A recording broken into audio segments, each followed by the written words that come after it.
Welcome to this ChannelX Leaders interview. I'm delighted to be joined today by two Pauls from Volo, Paul Dilger and Paul Dicken. Hi guys, how are you? Hi, Chris. Hello. Okay, so first of all, we're going to have to sort this out. I can't have two Pauls, you both answering me. So Paul Dicken in the middle, I'm going to call you Paul, but Mr. Dilger, I'm going to call you by the nickname everyone knows you by in the industry anyway, Dilge, for the purpose of this interview. But welcome to Pauls, and welcome Paul, welcome Dilge. But leaders interviews, we normally only have one person. What's going on here? Why are you both here? Yeah, so first of all, Chris, thanks for having us today. So Dilge is actually our outgoing CEO, and I've taken over at the beginning of this year. So we've both been with the business since probably around 2013. And Volo is actually 10 years old last month, but our roots go back to 2004, where the founder and CTO... Happy birthday. Thank you. Chris Farrelly built eSeller Pro, and it was one of the first eBay integrations in the world. And shortly after that, it followed with an Amazon integration. So we thought it might be interesting for sellers to just get a view of two different generations of Pauls from Volo. So, what are you up to then, Dilge? Well, Chris, it may look like a case of out with the old Paul and in with the new Paul, I suppose. But I haven't left the business, of course. My plan was always to be the Volo CEO for 2 years. And I find that in many roles, you take about 12 months to fully learn the job and own it. And then really 12 months to improve on it and get it ready for the next person. And Paul he may be young, but he's a very, very safe pair of hands. He knows the Volo business better than anyone. And personally speaking, I'm now 100% focused on growing the Volo community. And I'm working with our expanding partner network and obviously directly with prospective customers as well. And what are you hearing from the market? Because this is the interesting bit that I always want to know. What are sellers telling you? What's going on? Well, for many sellers, Chris, it's a pretty challenging environment. We know what's happening with NI contributions from next week. We know what's happening with the economy, the way it's trending. There are challenges all around, but really that's been the new normal since early 2020, since COVID, which of course we went into our first lockdown about 5 years ago this week. So growth is forecast to be modest for 2025 for many e-commerce sellers. And so they're really focused on those two ever-present realities of business, which is one, profitability, and two, cash flow. And that's, as we say, it's always been the case of a business in good times and bad. But what specifically should retailers be focusing on to get this profitability and cash flow? Yeah, so what they should be focusing on mainly is the first point would be looking at new channels to sell on. So there's a few sort of new channels out there that are sort of taking more of the share of the market at the moment. So the likes of Temu, TikTok, B&Q, Tesco, and it is sort of a more generational thing. So the younger generations are shopping on TikTok and Temu compared to where the older generations may have been more of the eBay and Amazon. So obviously everything's changing. So the sellers need to be adapting to this as well to be able to keep up with their competition and keep up with the market. And yeah, and I think these new channels are absolutely fascinating. I mean, B&Q and Tesco have both been around for, I don't know, it feels like 100 years or more. They've been around my whole life. But TikTok has only been around a couple of years. And Temu has just sprung from nowhere really recently. But all these channels opening up new ways to market. What can Volo do to actually help a brand or a retailer launch? Because I mean, B&Q and Tesco's people know a little bit about, but TikTok and Temu we know nothing about. Yeah, definitely. So one of the main points that Volo can help is just removing the repetitive manual processes that are behind listed on another marketplace. and a lot of those can be prone to errors. So obviously listing the products, keeping the products in sync is obviously the biggest thing. If you've got a sale from one marketplace, you need to make sure the other marketplace is kept in sync as soon as possible. So we've got a powerful tool behind the scenes that will allow the sellers to keep their items in sync without even having to do anything.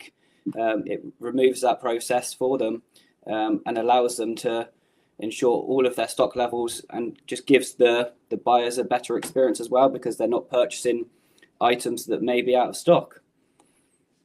Amazing. And Dilge, what message are you going out to retailers with? What are you telling them you can help with when you're speaking to prospective customers?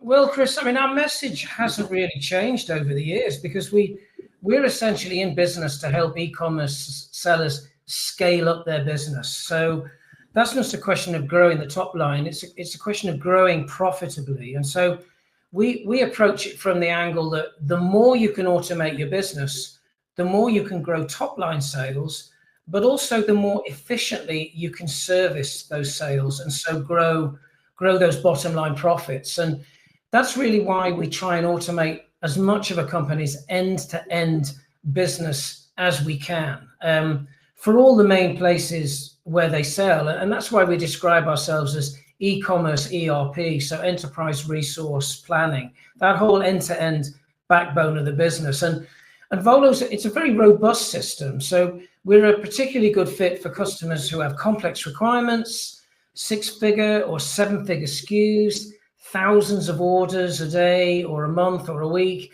and millions of pounds ultimately in GMV. And what type of customers do you work with?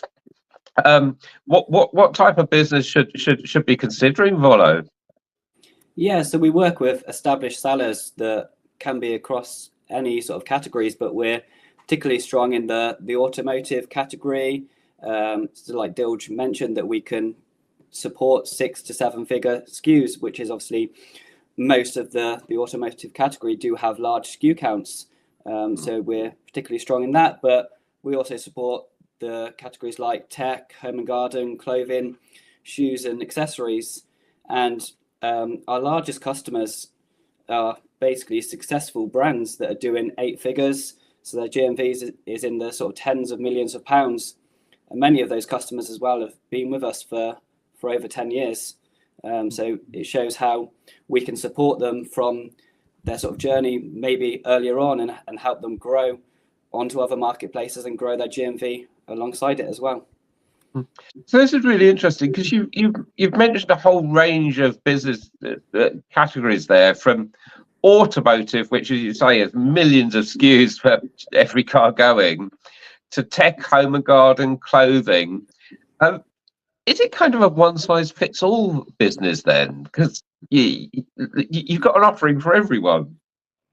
No, in this day and age, you can't be a one-size-fits-all. Every seller is unique. They've all got something that needs to be automated. They've all got something that is custom to their business. So we need to obviously adapt to those needs, and to be able to support those customers and be able to help them with automation. So one good example there is we recently introduced our paperless pick, pack and dispatch module to one of our customers, and it saved them over 100 hours a week, which is basically seeing them a 90% reduction in their manual interventions just on that task alone. That's pretty amazing. And Dilge, going back to your earlier point of the economy and the national insurance hikes that we're seeing this since April this year, saving 100 hours a week, that is quite a saving on the bottom line, I'm guessing. But I mean, you've been around for a while, Dilge. What's your one takeaway so far from your time at Volo?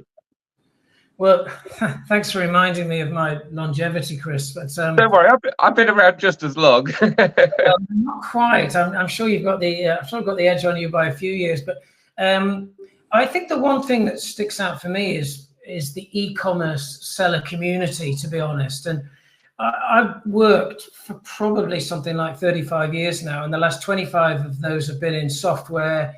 I've worked in both B2B and B2C environments. But when it comes to e-commerce sellers, I genuinely have never met an industry where sellers are so prepared to help each other out. There's a real sense of community. They'll help us out, maybe with a success story like the one that Paul just shared, or some advice to some of their other sellers, or indeed, their precious time. And you forget that these folk, they're running small businesses with responsibilities for their staff's own livelihoods. And, that's a daily responsibility, daily pressure. Yet they will take time to help others outside their business. And they're an absolute credit to the industry, really they are.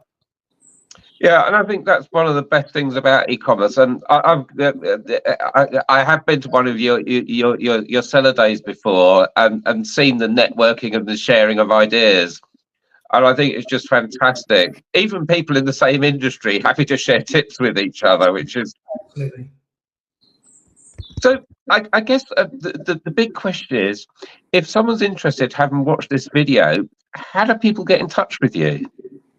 Yeah, so the best way is to visit our website, volocommerce.com, and on there we've got a contact form that they'll be able to populate their details, and then one of the team members will be able to get back to them and arrange a follow-up.